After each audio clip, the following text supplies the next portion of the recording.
Welcome, everyone. I am absolutely thrilled to have you here for this explainer. Today, we're diving into Rita McGrath's fascinating research on how organizations can spot massive business inflection points before they actually happen. But to do that, well, we have to look in the mirror first. We have to look at the people at the top. We're going to explore a fundamental shift in how modern leadership absolutely must adapt if an organization is going to survive in highly uncertain environments. So what if the heroic lone leader is actually a company's biggest liability? It's a pretty provocative question, isn't it? I mean, for decades, we've been sold this myth of the CEO savior. You know the type. The lone visionary sitting in a lofty corner office, brilliantly anticipating the future and just commanding the troops below. But the research reveals that in today's complex, rapidly shifting world, that outdated model of the heroic leader is not just ineffective, it's actually dangerous. It creates massive blind spots.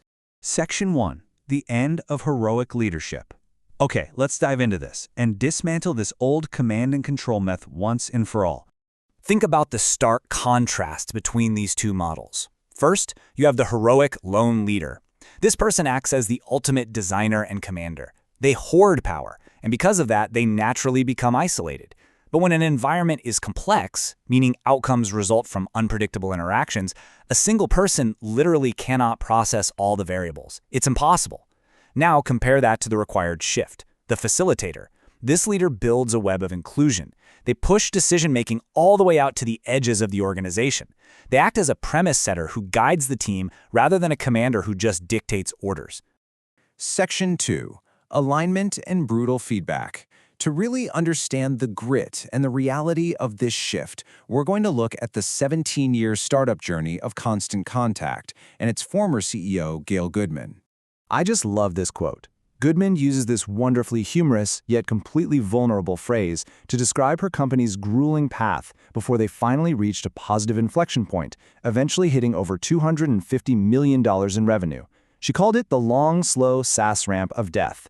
It perfectly highlights the immense, crushing pressure leaders face when their business model isn't quite clicking yet, and how tempting it is to just try and force things to work from the top down.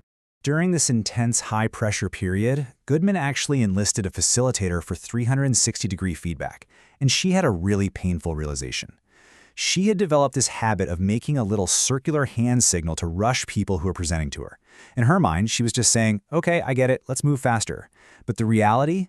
That impatient little gesture was totally demoralizing her staff. It stunted open discussion. And worst of all, her team completely stopped bringing their bright, up-and-coming talent to present to her because they didn't want to see them get crushed. Her own impatience was a bottleneck, suppressing the exact frontline voices that could actually see the future of her company. Goodman realized that if they were going to scale, she absolutely had to stop being the bottleneck.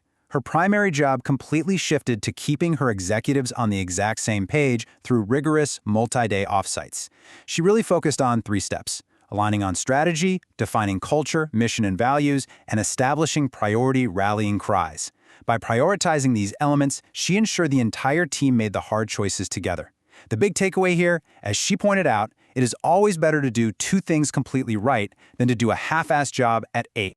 Section 3. The power of crescent leadership. This journey of letting go of microcontrol leads us right into a fascinating, lesser-known leadership term that perfectly captures this new required style. Now, the crucial word to focus on here is yields. Civic leadership, a concept identified by researchers Jay Bourgeois and David Brodwin, requires the CEO to actively yield strategic control. They move from being the designer of everything to becoming the premise setter and judge. They define the broad purpose to encourage innovation, and then they judiciously select from the projects that rise up to them. They deliberately risk a loss of control to capture new business opportunities that are simply impossible to see from headquarters. Section 4. Pushing decisions to the edges. Let's look at how this concept is successfully applied at the absolute highest levels of both massive global corporations and the military. Alan Mulally is completely legendary for his incredible turnarounds at Boeing and Ford, and he didn't do it by being a dictator. He explicitly called himself a facilitator. His working together principles were strict, things like putting people first, proposing a plan with a find-a-way attitude, and making sure to respect, listen, help, and appreciate each other. He instituted weekly review meetings where total candor and brutal truth were absolutely required, but completely without judgment. He basically created a culturally safe space where the people closest to the problems were empowered to solve them. And this brilliantly illustrates the exact same conclusion reached in a completely different high-stakes environment. General Stanley McChrystal completely transformed how U.S. intelligence forces operated against al-Qaeda. He realized that the traditional military command and control model was just way too slow and too rigid for a complex, fast-moving enemy. The people on the ground, the edges of the organization, had to be the ones calling the shots. This whole idea builds into the concept of shared consciousness. You might be wondering, how does a leader like McChrystal or a major CEO confidently let go of control without just inviting total chaos? Well, shared consciousness is the answer. You get to a point where you can trust anyone on your team to make a decision because you have painstakingly ensured they have the exact same information, strategy, and objectives that you do. Section 5. The Cassandra Warning. Once you've empowered the edges of your organization, you actually have to be willing to listen to what they tell you, especially when it's bad news. In Greek mythology, Cassandra was given the gift of prophecy but cursed to never be believed. In business, helpful Cassandras are the people who highlight anomalies or convey bad news. A Chrysevic leader doesn't silence these people. They don't just dismiss them as being negative or difficult. Instead, they actively seek them out, because these Cassandras are very often the ones spotting the weak signals of a massive inflection point long before anyone else. Here is an incredibly powerful, objective example right from the research. The massive controversies surrounding Facebook's utilization of personal user data weren't actually unforeseeable. People like researcher Dana Boyd were acting as helpful Cassandras, publicly warning about the very real dangers of these practices as far back as 2006. When a leadership team remains isolated in a bubble and ignores those dissenting voices on the edges, the real-world costs can be astronomically high.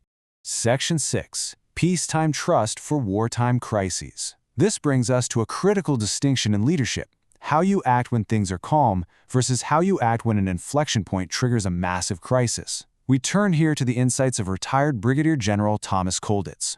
Kolditz heavily studied crisis professionals, leaders operating in incredibly dangerous, high-stakes environments, and he noted a very distinct difference between peacetime and wartime leadership.